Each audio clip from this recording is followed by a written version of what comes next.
A ver, buenas noches. Otra vez me confirman, amados, si estamos por ahí. Ahora no fue falla manual, no fue falla humana, fue falla de el internet. Bueno, voy a esperar que alguien me confirme. Aquí alguien me dice probablemente que se nos cortó, pero ya estamos en vivo otra vez, así es que aquí está Agustín. Gracias, Agustín. Solamente quería estar seguro que estábamos ahí. Muy bien, si me permiten, voy a recapitulizar un poquito, ya que la otra grabación se nos fue. Emma Pérez y Silvia ya están aquí. Qué gozo. Joel también. Qué alegría. Saludos, Silvia, aquí está. Bueno, recapitulizando un poquito para poder tener el video completo. Te dije al principio que hay mucha gente que se la pasa de selfie en selfie porque le importa mucho qué dice la gente de ellos. Sin embargo, también te dije que lo importante no es qué dice la gente, sino cómo nos mira Dios y qué dice Dios de nosotros en Cristo. Esta lección se trata de Esmirna, una de las iglesias a las cuales Cristo le mandó las cartas famosas del Apocalipsis, y la lección se llama Esmirna, una iglesia rica de verdad.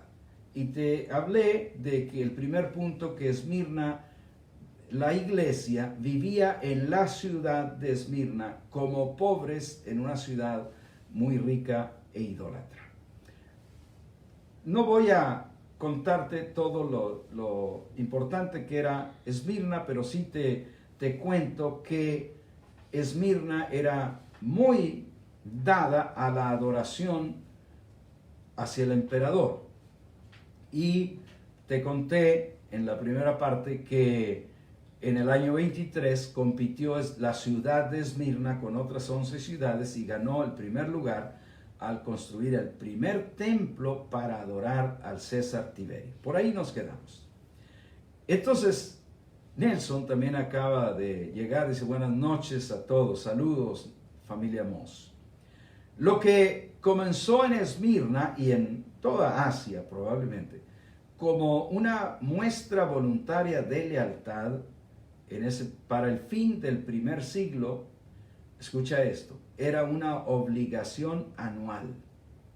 Cada persona, cada año, debía de presentarse en el altar del César, tomar una pizca de incienso y aventarla a la lumbre del altar y decir, César es Señor.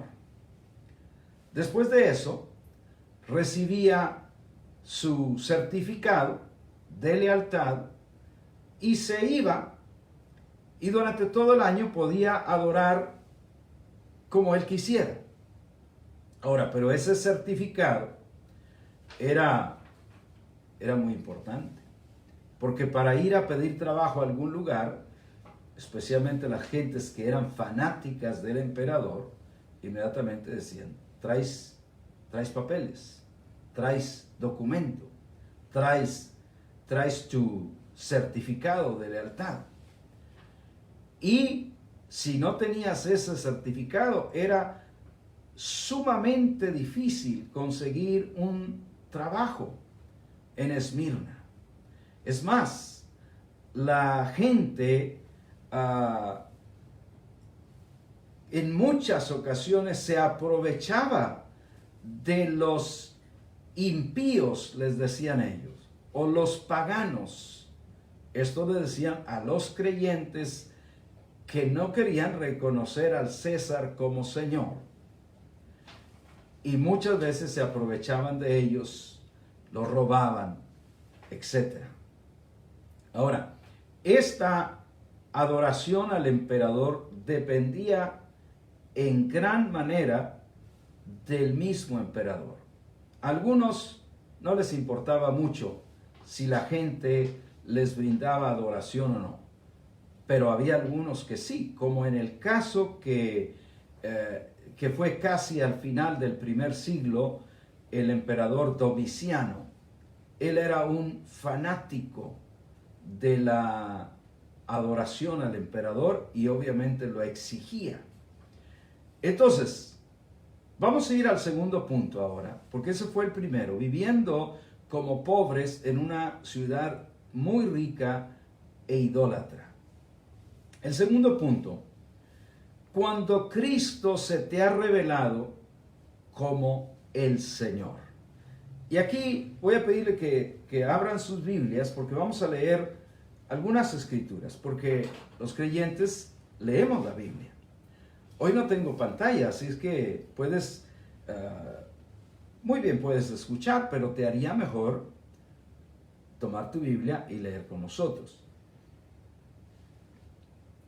Ahí en Apocalipsis 2:8, que ya lo leímos, pero lo leemos otra vez, dice: y escribe al ángel de la iglesia en Esmirna, el primero y el postrero, el que estuvo muerto y vivió, dice esto.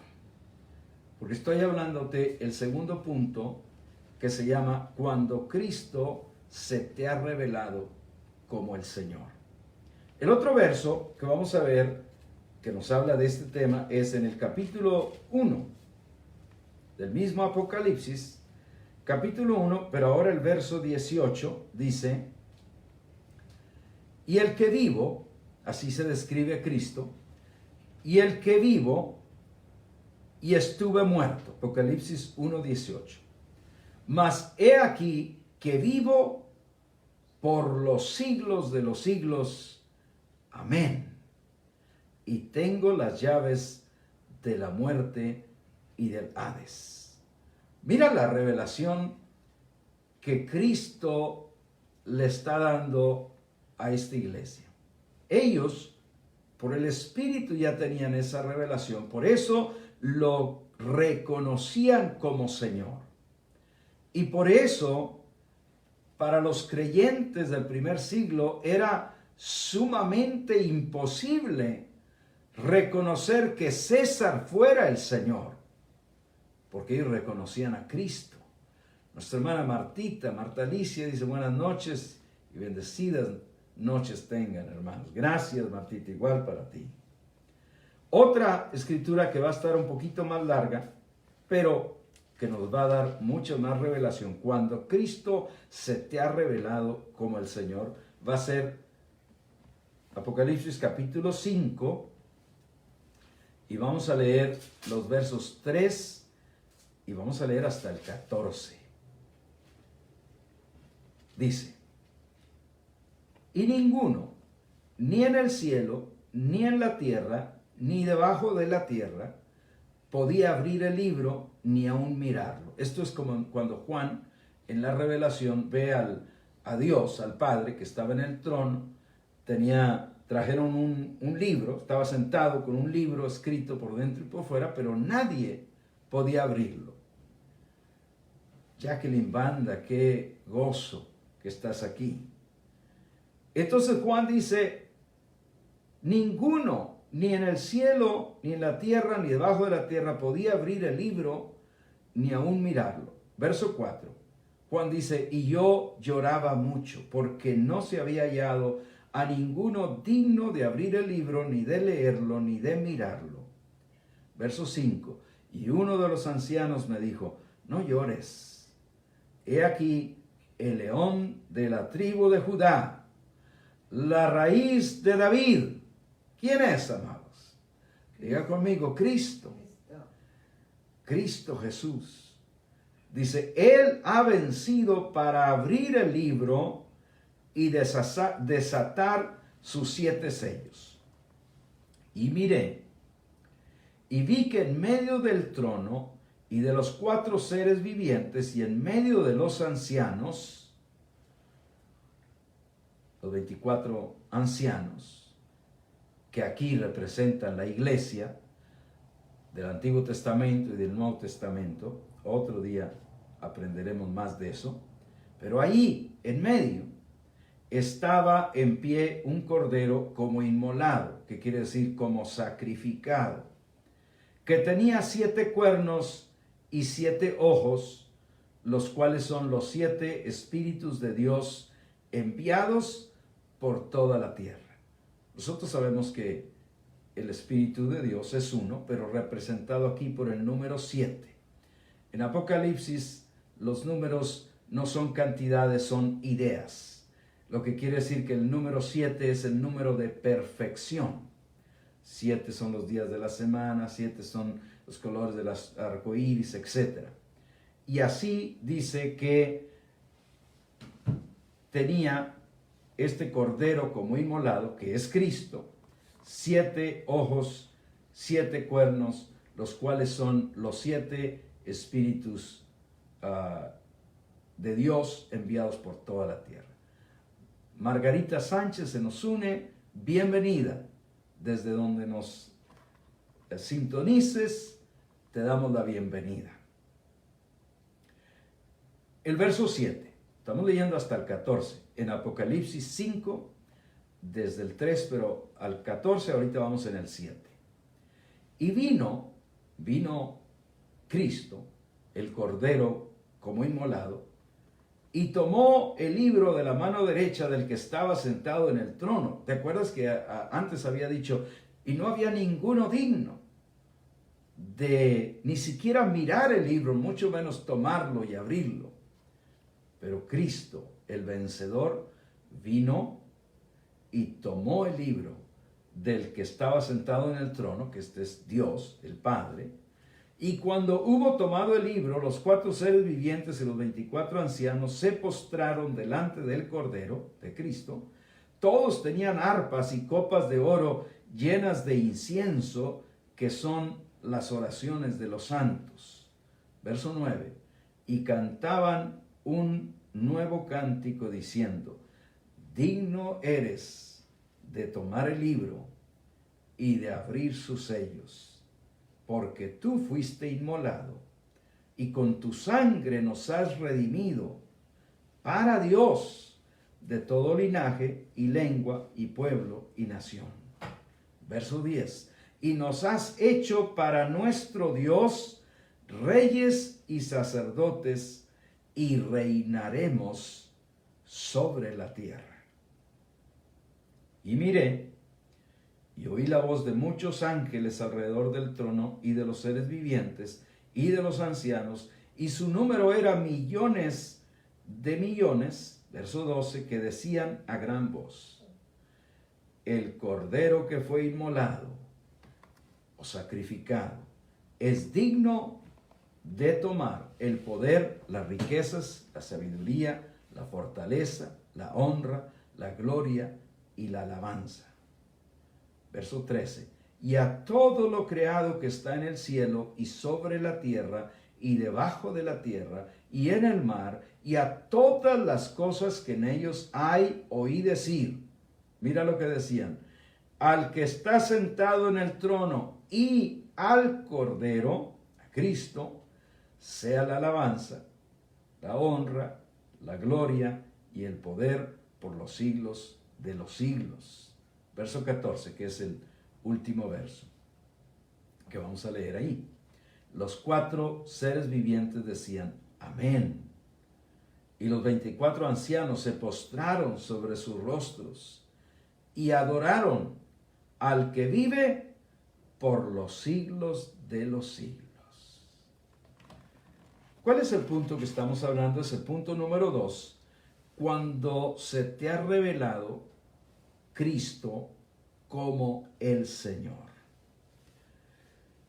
Para los creyentes de Esmirna era imposible ellos reconocer a César como Señor, aunque fuera por un mero formalismo.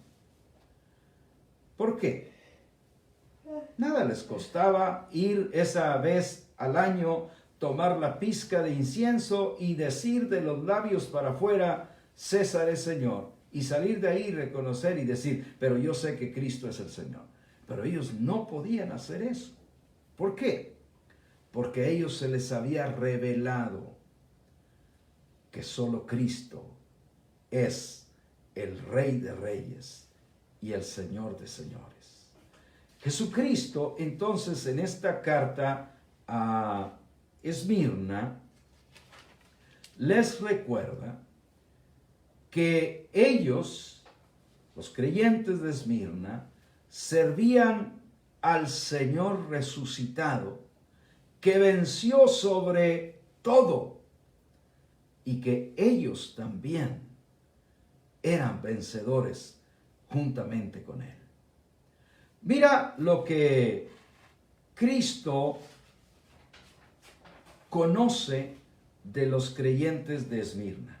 Este es el verso 9 del capítulo 2. Yo conozco, hay tres cosas que aquí menciona. Conozco tus obras, conozco tu tribulación y conozco tu pobreza. Mira, en medio de toda la opresión que los creyentes estaban pasando, Cristo les dice, yo conozco tus obras, también conozco tu tribulación y también conozco tu pobreza.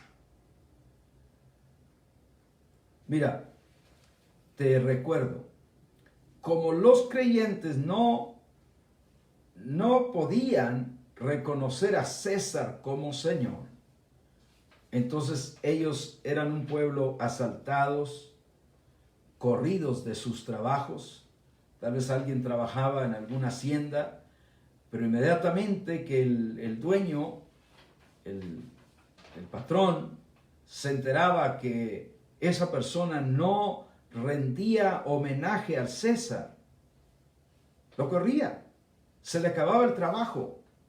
Eran perseguidos por no adorar al César. Aquí se cumple lo que está escrito en Hebreos. ¿Has visto esa escritura? Hebreos 10:34.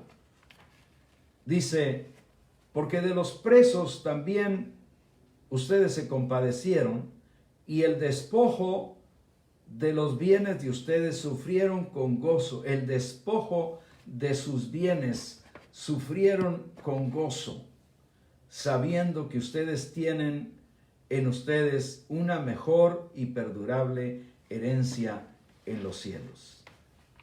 Esta, amada familia, era la vida de la iglesia, de los creyentes en Esmirna. Todo por no adorar al César. Ahora nosotros debemos dar muchas gracias a Dios que donde vivimos nosotros no tenemos tal persecución. Pero hay muchos lugares ahora mismo, en India, en Pakistán, en lugares musulmanes, donde los creyentes son literalmente muertos por su fe en Cristo. Y Cristo les dice, yo conozco eso. Tus obras, mira, de hecho, te cuento algo. Esmirna es la única de las 7 iglesias que Cristo no encuentra un reproche para ella. ¿Te das cuenta? En todas, pero tengo contra ti. Sin embargo, para Esmirna no hay un solo reproche. Porque a veces podemos hasta decir, no, pues estaban sufriendo porque algo habían hecho. Seguro que algo debían, pero Cristo no encuentra ni un solo reproche contra ellos. También en el mismo verso 9, Cristo les dice, conozco también la blasfemia de los que se dicen ser judíos y no lo son, sino sinagoga de Satanás. Entre esos creyentes había romanos, pero había también judíos. Y Cristo dice, esos judíos que están ahí alrededor tuyo, que te persiguen, que blasfeman contra ustedes, son falsos judíos. Mira lo que dice Filipenses 3:3. Dice Pablo, Filipenses 3:3. Porque nosotros somos la circuncisión. Pero luego dice, los que en espíritu servimos a Dios y nos gloriamos en Cristo Jesús, no teniendo confianza en la carne. También en Romanos, te invito a ir al capítulo 2 de Romanos, por favor. Hoy yo también voy contigo y llegamos juntos. Romanos 2, 28 y 29. Mira cómo describe Pablo a judíos, como dijo Cristo, que en realidad no lo son. Verso 28. Pues no es judío el que lo es exteriormente. Esos judíos en Esmirna eran judíos solo en el exterior.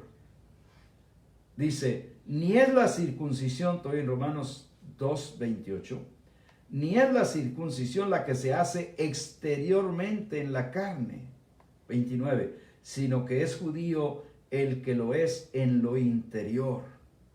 Y la circuncisión es, ¿la de dónde? Corazón. La del corazón. Es judíos, no hombre, no tenían el corazón cambiado. Por eso blasfemaban de los creyentes en Cristo. Dice, en espíritu, no en letra, no en la ley. La alabanza del cual no viene de los hombres, sino de Dios.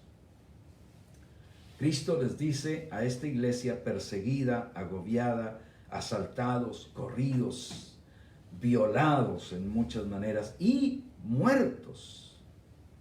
En medio de todo eso, amada familia, este es el mensaje principal que yo quiero que entiendas de esto.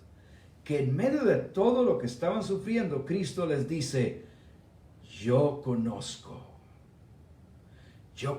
lo que estás pasando.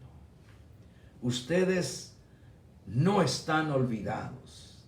De hecho, esta es la razón por la que Cristo revela todo lo que Él es a Juan, para que les enseñe a las iglesias que estaban siendo perseguidas, blasfemadas y aún muertos. Pero en medio de todo les dice, yo conozco, no están olvidados. ¿Y sabe qué? Te lo dice también a ti. Me lo dice a mí. No lo dice a todos nosotros. Yo conozco por lo que tú estás pasando. No estás olvidado. Yo resucité y soy más que vencedor, dice Cristo. Y ¿sabes qué? Te dice a ti, tú también eres más que vencedor. No sé cuántos puedan dar un like de amén. Y llego al punto tercero entonces. El tercer punto lo subtitulé, ¿cómo Jesús mira a la iglesia de Esmirna? Amén, dice Isabel. Cristo Jesús vive y siempre está presente para todos. ¿Cierto, mi hermana? Cierto. Mira el verso 9 otra vez. Más que vencedora, dice Yelitza. Yo conozco tus obras y tu tribulación y tu pobreza. Pero mira lo que dice Cristo. Pero tú eres rico. Esmirna, pueblo de Esmirna. Tal vez todos te roban, tal vez todos te asaltan, tal vez todos te persiguen y aún te matan. Pero mira cómo Cristo los ve. Para toda la gente esos eran los menesterosos, los que no tenían nada, ni un empleo, ni una posesión. Pero Cristo dice, pero tú eres rico.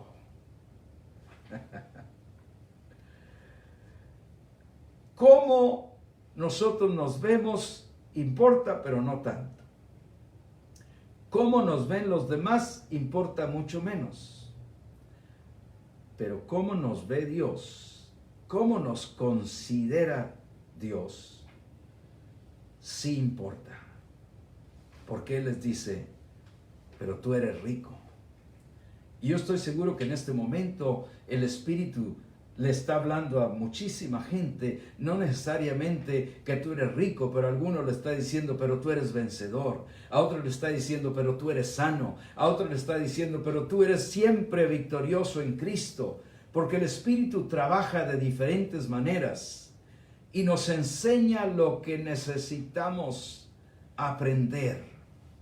Así que lo importante no es lo que digan los demás. Tal vez los demás dicen, eres un pobre, que no tienes inteligencia, estás siguiendo ahí a los cristianos, te lavan el coco. Tú sabes las cosas que nos dicen.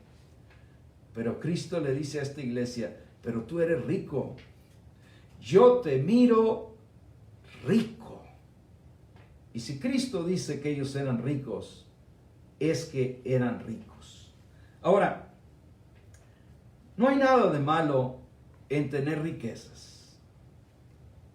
Pero, amada familia, sí hay cuando para tener riquezas terrenales se sacrifican riquezas espirituales. ¿Oíste? Hay mucha gente que queriendo enriquecerse descuida a sus hijos. Descuida su vida espiritual, descuida la educación espiritual de sus hijos. Pero yo quiero triunfar, yo quiero ser grande, yo quiero ser alguien. Pero esa riqueza terrenal te está causando descuidar la riqueza espiritual. Y en ese sentido, sí importa mucho. Porque Esmirna no cayó en ese juego. Ellos siguieron fieles a Cristo Jesús. Esmirna también era rica en liderazgo. Allí en Esmirna, voy a decir un nombre, no sé, para algunos estoy seguro que lo habrán oído, al menos alguna vez, este pastor llamado Policarpo. Policarpo fue un líder, un pastor allí en Esmirna, que murió en el año 155 después de Cristo. Y murió no porque quiso, sino porque lo mataron. Policarpo, dice la historia, que era un discípulo del apóstol Juan.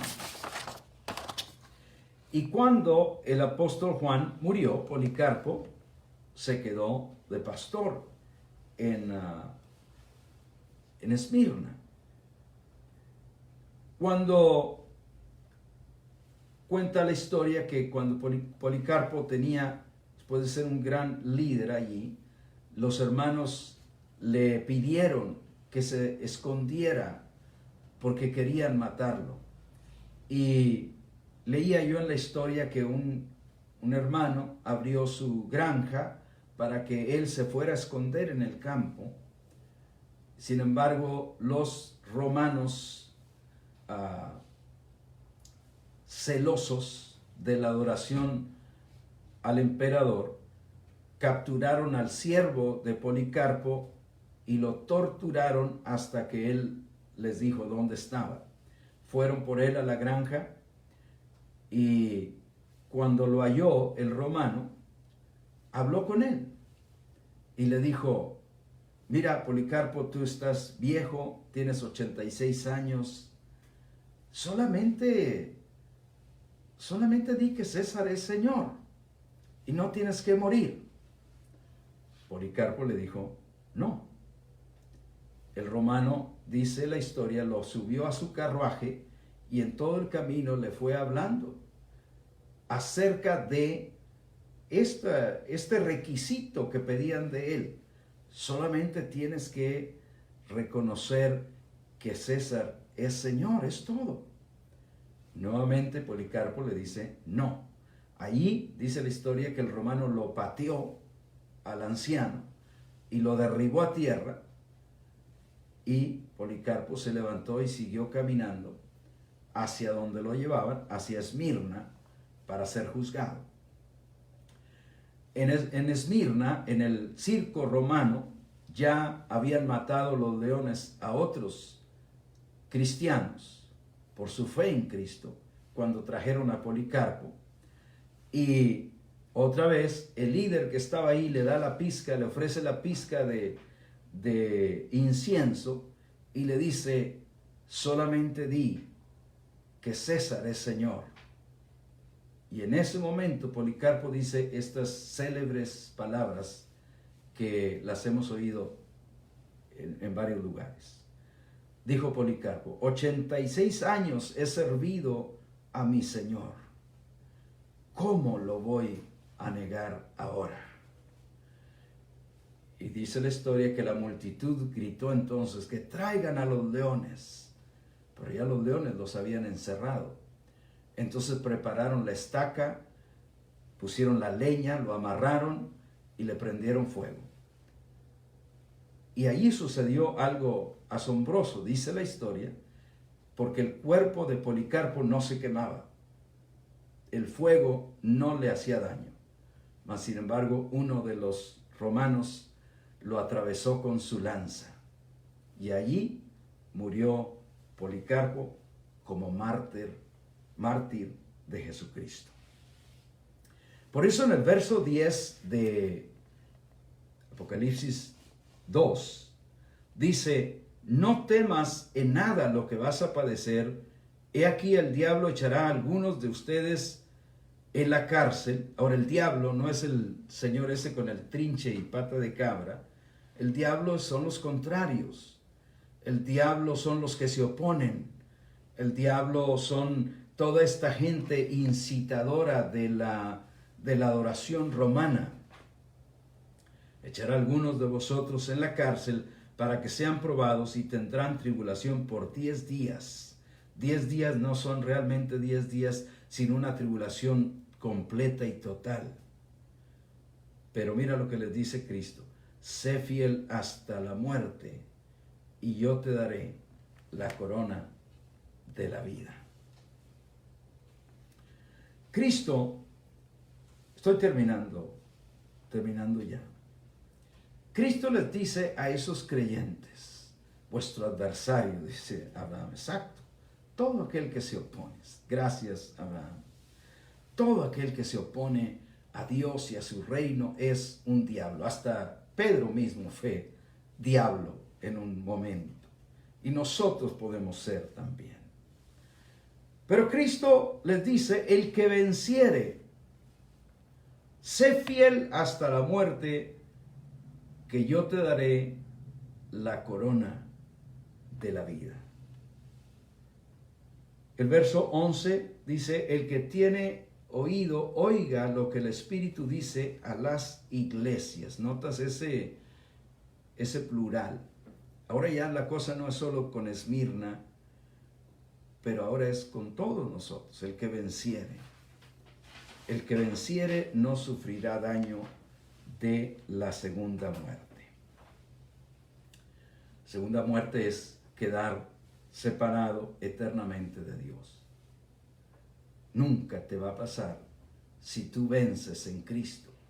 Siempre vamos a estar con Cristo, porque estamos en Cristo y Él está en nosotros.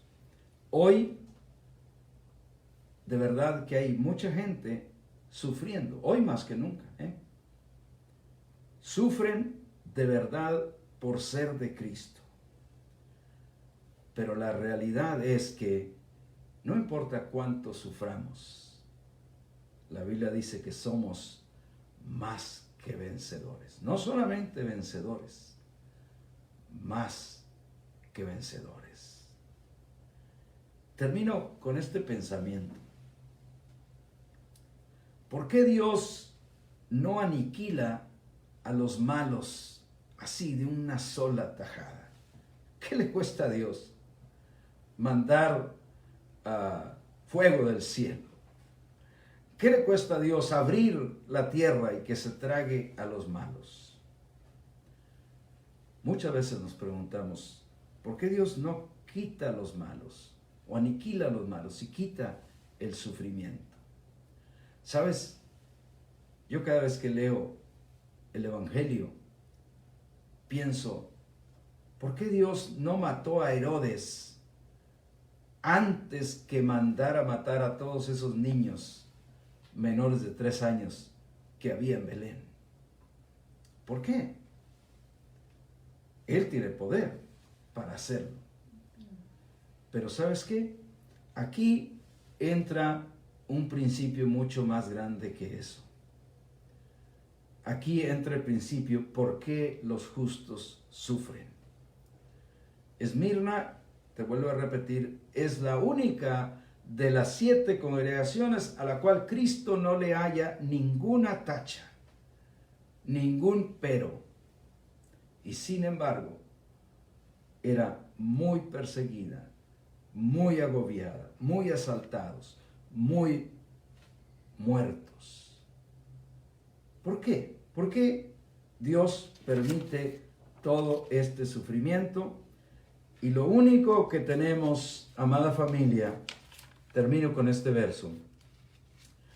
Lo único que Él nos deja es Juan 16:33. Estas cosas, dice Cristo, les he hablado para que en mí tengan paz. En el mundo tendrán aflicción. Ahí lo tienes. De los labios de Cristo. En el mundo, en el sistema, tendrán aflicción. Pero escucha la otra parte. Pero confíen. Yo he vencido al mundo. Y sabes, si Él ha vencido, ya nosotros hemos vencido también. Así que estés atravesando lo que estés pasando ahora mismo, reconócete ya en Cristo. Y reconoce que Él, como ha vencido, nos ha hecho a nosotros también más que vencedores. Amado Padre, oro por cada persona que escucha este mensaje, ahora o después. Quizá alguien que está atravesando por enfermedad, angustia, tribulación, tal vez acoso, tal vez tiene problemas con los hijos rebeldes o familia que no se acopla. Oro, amado Padre, que tu Espíritu Santo le enseñe a cada persona la realidad que estamos viviendo en Cristo. El mensaje que Cristo envía a las iglesias, ustedes atraviesan por todo esto, pero son más que vencedores, porque yo ya soy más que vencedor. Y ustedes están en mí y yo estoy en ustedes y no tienen nada que temer, porque son vencedores en Cristo. Gracias, Padre, por enseñarle esto a cada uno de mis hermanos y a mí mismo también. En el nombre de Jesús. Y todos decimos un fuerte amén. Amén. Un tecito. Bueno, yo ya acabé. Pero aquí siempre me gusta preguntar, ¿qué oyes que el Espíritu Santo te habla a través de esta lección? ¿Qué escuchas? ¿Qué escuchas al Espíritu decirte? Me gustaría oír tu comentario.